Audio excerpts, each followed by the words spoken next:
Breakfast on the Silver Cloud.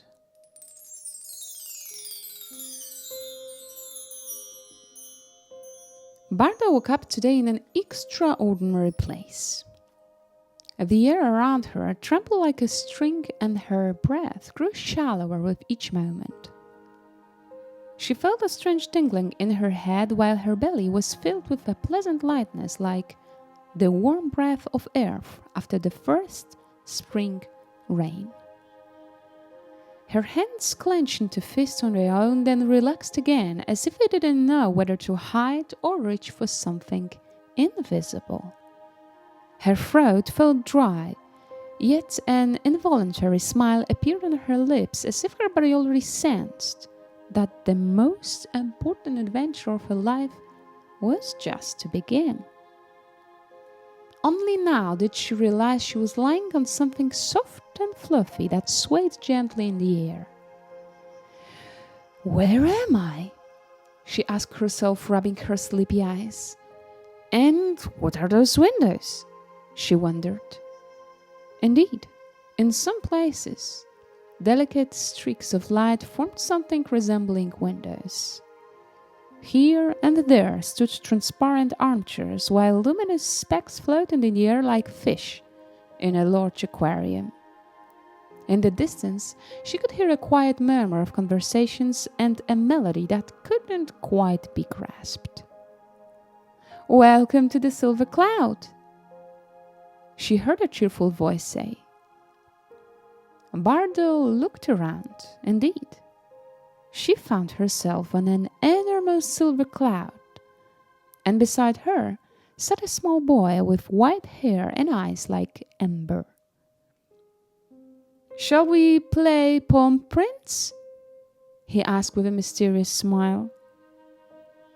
Bardo was certain he was reading her thoughts because no words, absolutely no words, had been spoken aloud, and the melody she had heard earlier seemed to flow from the very core of the boy, as if speaking and music were exactly one and the same thing. "Silver clouds always attract those who wonder." He smiled again. "And if you don't want to or don't like playing Palm Prince, it's enough just to feel it. Then I wouldn't need to ask, like everyone else here," he added, pointing to the quietly moving silhouettes scattered throughout the space. Bardo hadn't yet managed to ask who these figures were and why they moved, as if each step required deep contemplation, because the boy took her hand and led her to a bright hall where the most beautiful breakfast Bardo had ever seen appeared. On a transparent table stood bowls filled to the brim with ambrosia nectar that spilled over the edges and gleamed like liquid gold. Flower petals dipped in honey, Hesperidean fruits, and dorayaki sprinkled with stars created such a magical sight that Bardo seemed to forget her own breathing. Somehow she could recognize the names of everything at once, as if this knowledge came from some deeper part of her being, from a memory that reached beyond her presence here on the cloud. "Eat," the boy encouraged. "You can choose whatever you want," he added.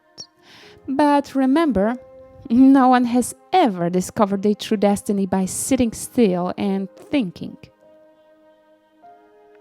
Bardo pondered, looking from the bending tables to the boy.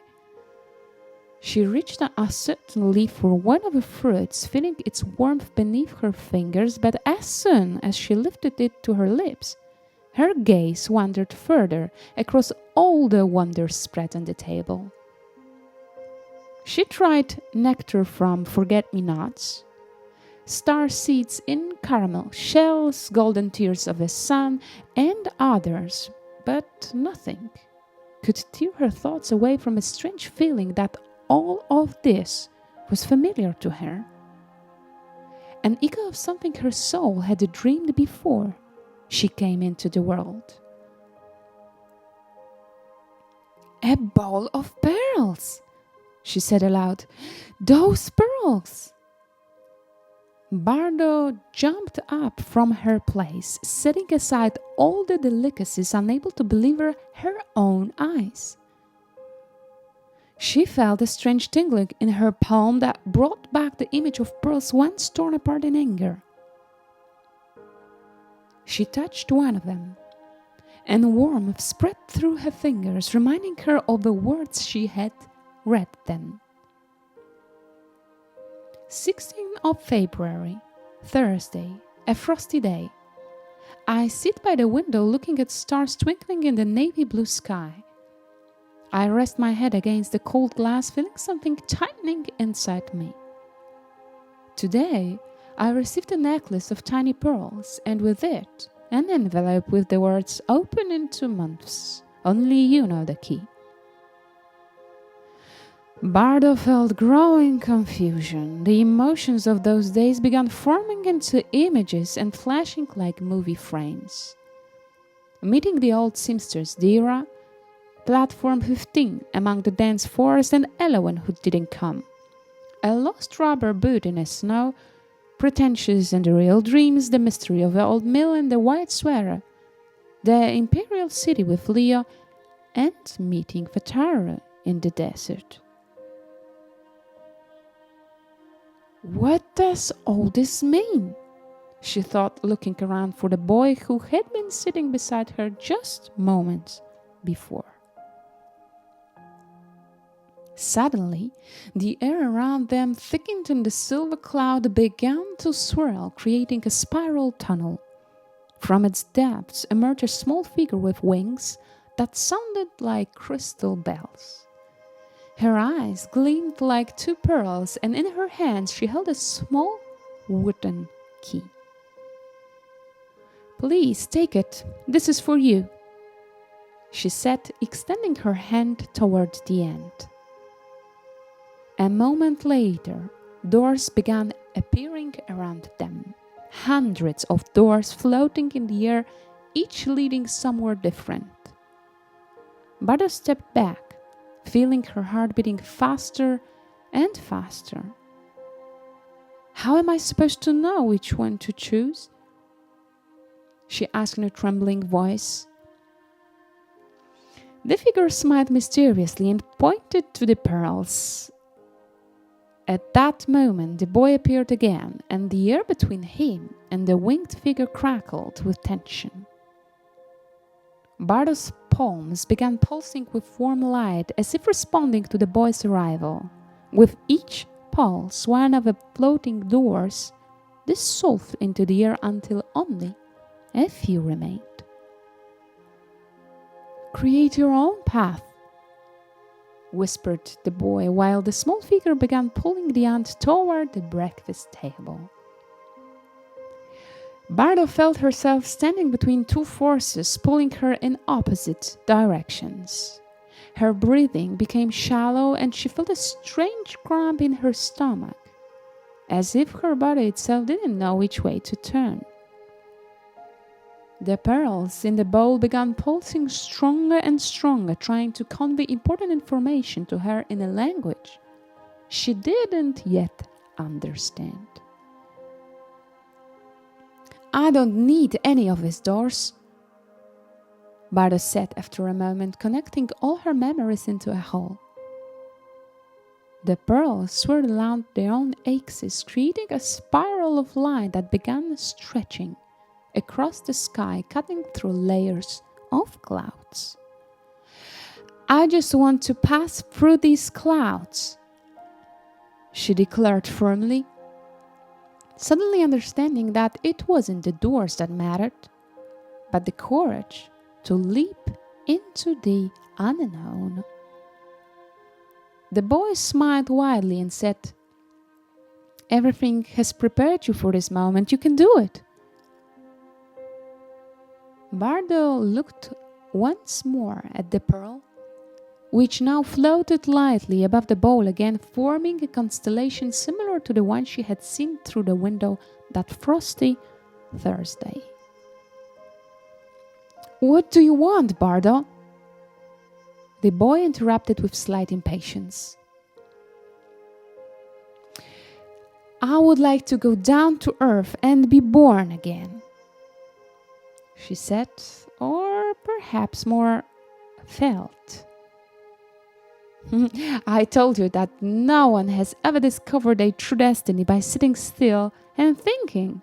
Come on. And he pulled her sleeve again. The edge of a silver cloud looked like a luminous threshold between worlds. It was as beautiful as it was terrifying. But Bardo no longer wanted to wait and think. The cloud swayed under the influence of an invisible wind, and before Bardo could take her first step, she heard, "See you later! It's going to be great!"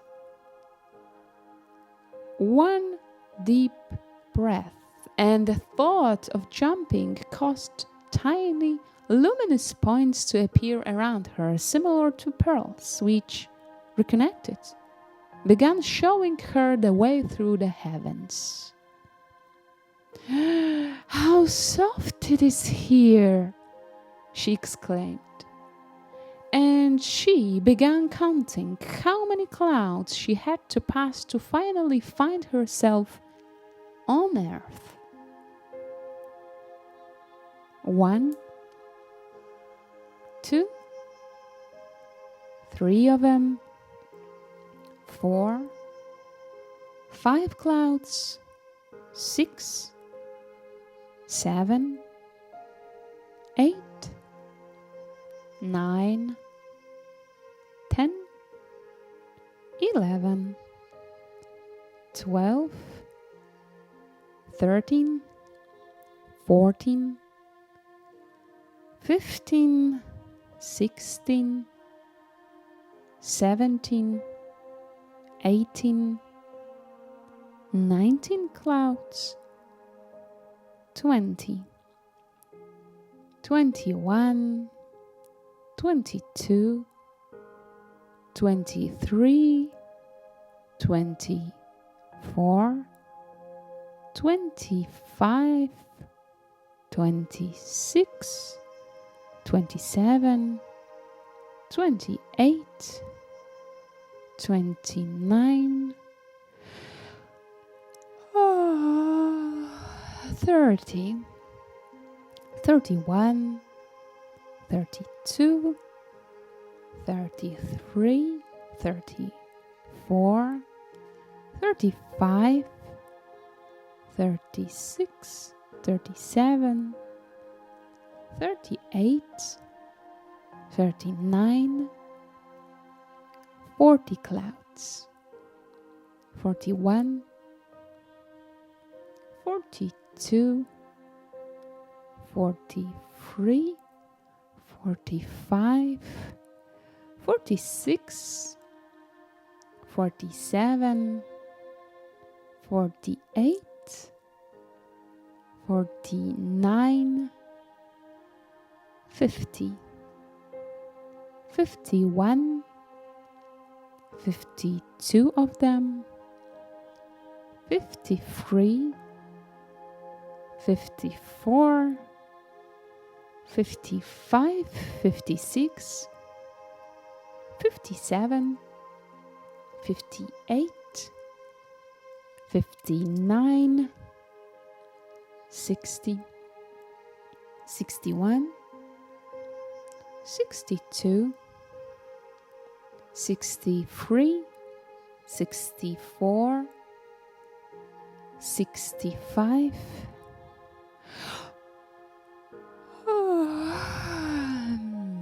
66, 67, 68, 69, 70, 71, 72 clouds, 73, 74, 75, 76, 77 clouds, 78, 79, 80, 81, 82, 83, 84, 85, 86, 87, 88 clouds, 89, 90,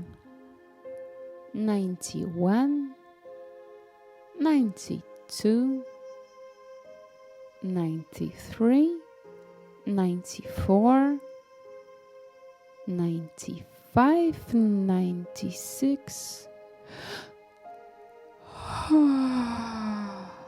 97, 98, 99 clouds.